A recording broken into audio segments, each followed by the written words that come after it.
All right, y'all, day one of free agency is in the books. Schoen and the New York Giants extremely active on the day. Some moves that I'm in favor for, others that I'm not.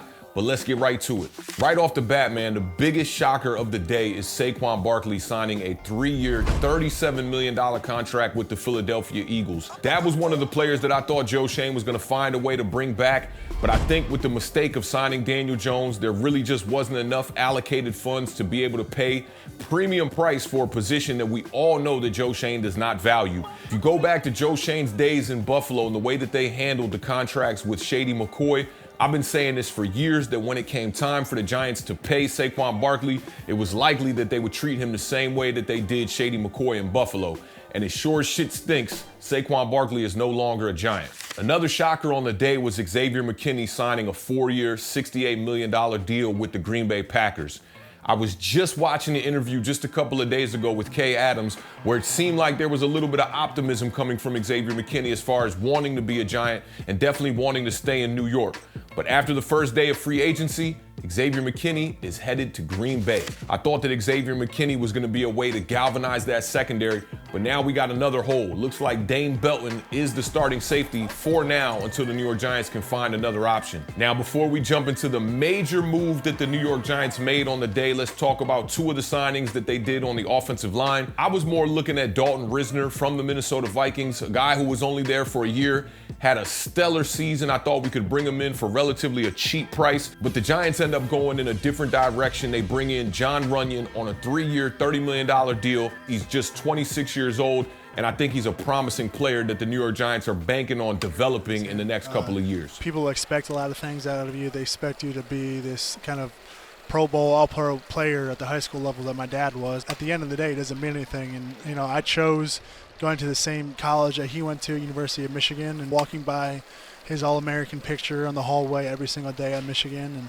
And it kind of drove me to be my own person, but, you know, be better in some places as well. Now, this next player, if you've been following me on Bleacher Report, you know how much I've been banging the table for right tackle Germaine Alipour for about 2 months now. The New York Giants actually go in and sign him to a 2-year, $14 million contract. He just turned 29 years old. I think he's the perfect mentor for a player like Evan Neal. Another big bonus bringing in Germaine Alipour is he's a guy who you can move around on the offensive line. He's got experience at the guard position, but I would expect him to be our starting right tackle when the season begins. Germaine Alipour is 6'4", 330 pounds. He was drafted in the 5th round by the Baltimore Ravens in 2017.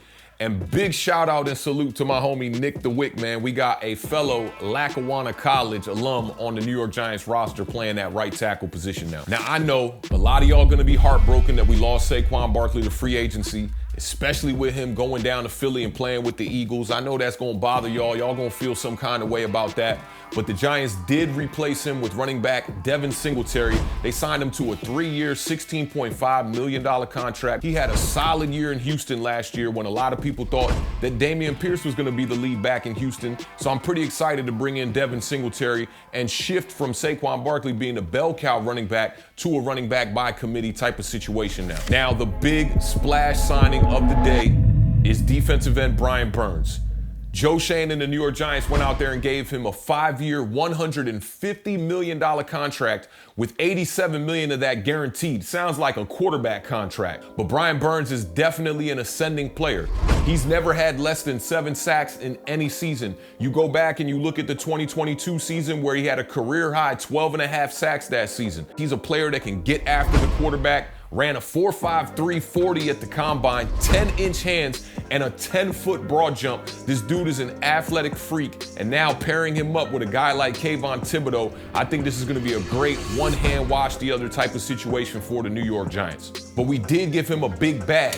When I did my stream yesterday on Bleacher Report, a lot of Carolina Panthers fans were chiming in that we might have overpaid for a guy who is yet to reach his potential. But the one thing that keeps me poised in this whole entire situation is that Brian Burns has played 80 games in 5 seasons. He's never missed more than 1 game in an entire regular season. And if you've been watching the New York Giants like I have, you know that injuries can be an issue. Ooh, I like that. The Giants just signed Drew Lock to a 1-year deal.